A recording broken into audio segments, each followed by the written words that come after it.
Talanoa Hufanga made his return. Defense instantly improved. He was playing with a club on his hand. It was interesting. Jair Brown went to the bench. Malik Mustafa and Talanoa Hufanga were the tandem. Do you think they should re-sign Talanoa Hufanga this offseason to play alongside Malik Mustafa for another year? I'm sorry, man. Like, out of all the 49ers, I'm just a Huff fan, dude. I don't even fan out over a lot of players, but I'm just a Huff fan. I like everything about the guy. So I'm gonna say yes. I think they need that leadership. Hopefully he's reasonable. I want them to. Yeah, I want them. I definitely want them to. So yeah, my answer is yes. I would like to see Mustafa and Huff be the tandem next year. I think when he had that all-pro season in 2022, the Niners kind of freaked out because they're like, oh, God, now we can never afford this guy. He's going to get $20 million a year. And I think they felt like he's good, but he may not be that good. Because you remember in 2022, he was making plays, but he was also giving up kind of like deep touchdowns because he was taking risks and stuff. He doesn't make those mistakes anymore. He's just been hurt the last 2 years. So while you could argue maybe he's a better player than he was, he just hasn't been able to stay healthy. So I don't think he's going to get some 4-year, $80 million contract. In fact, I think he's probably going to get a 1-year contract. And if that's the case, then I think try to talk him into like, man, come back here. You could be a captain here. Like, this is your team. You'd really flourish if you stay healthy. And then go get a 4-year, $20 million, $80 million contract somewhere else. 1-year deal, bring him back. And maybe they want to keep him long term. He really does, like you said, he seems like one of the a key leader on this team.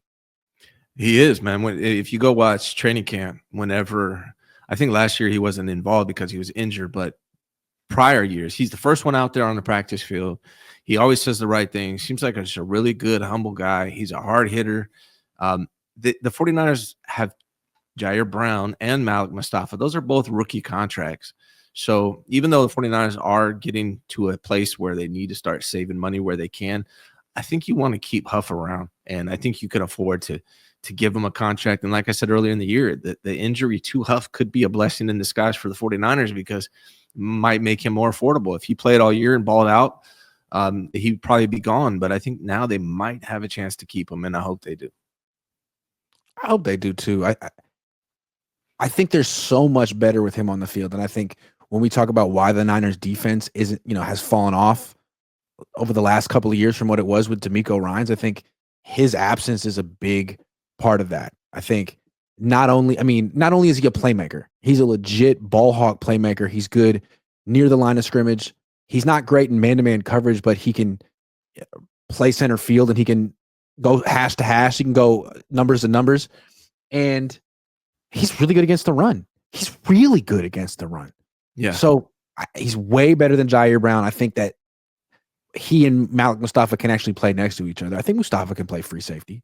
They play. Yeah. They split. I mean, the Niners don't have like a dedicated free safety anyway. They have like split safeties, and they take turns playing in the middle of the field. I think they got to keep him. Yep, I do too. And I really feel like you need 3 anyways. Like you need 3 serviceable. And I would go start Huff and Malik, and then you have Jair there also learning. Like he looked really good his rookie year. He looked promising. And then this year he hasn't quite been the same. Maybe they can keep developing him underneath Huff and he'll eventually replace Huff. But I think you need 3 anyways. I would keep Huff. It'd be such a shame if the Niners couldn't afford to keep Huff because they have Deebo Samuel under contract. Yeah. No offense. Well, not to take a shot, but it's like you got to be looking 1 year ahead and prioritizing players who have a future with your team. One other little subplot here that's interesting. 4 games left. We'll see what Talanoa Hufanga can do. It's possible the Niners would have to choose between signing him to a 1-year deal and Greenlaw. Yeah. Who's going to be coming back possibly this Thursday and was arguably like more important to the Niners defense before the Achilles injury for a lot of reasons, but you got to see like what does Talanoa have? What does Greenlaw have left? Like what's he going to look like coming back off this injury? And the Niners may not even really get to see they'll see a glimpse, but they may not really get a full picture of what he can do moving forward. Greenlaw.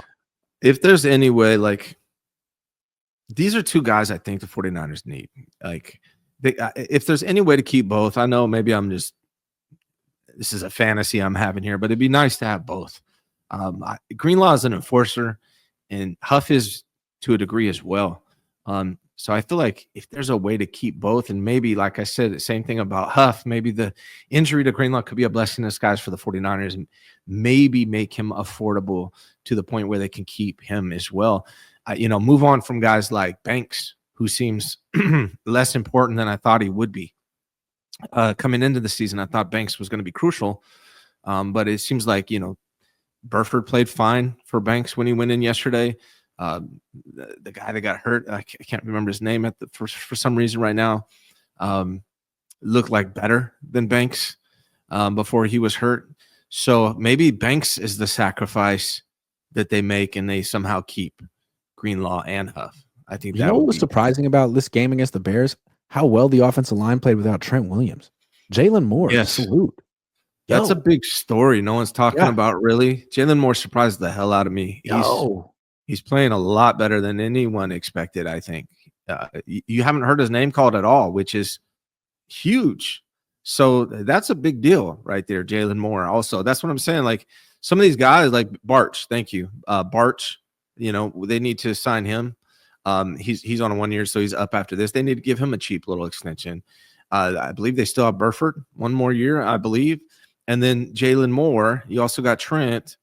They just need to replace the center, and they could be okay next year. They do have to be careful not to sign too many injury-prone or injured players. So if the Niners ultimately feel like they're not going to re-sign Talanoa or Greenlaw, I mean, I can understand on those grounds, but I still feel like a 1 year deal is a nice little compromise, and I don't think they're going to get more. I don't think either one, unfortunately, is going to get more than a 1 year deal this offseason, so why not here?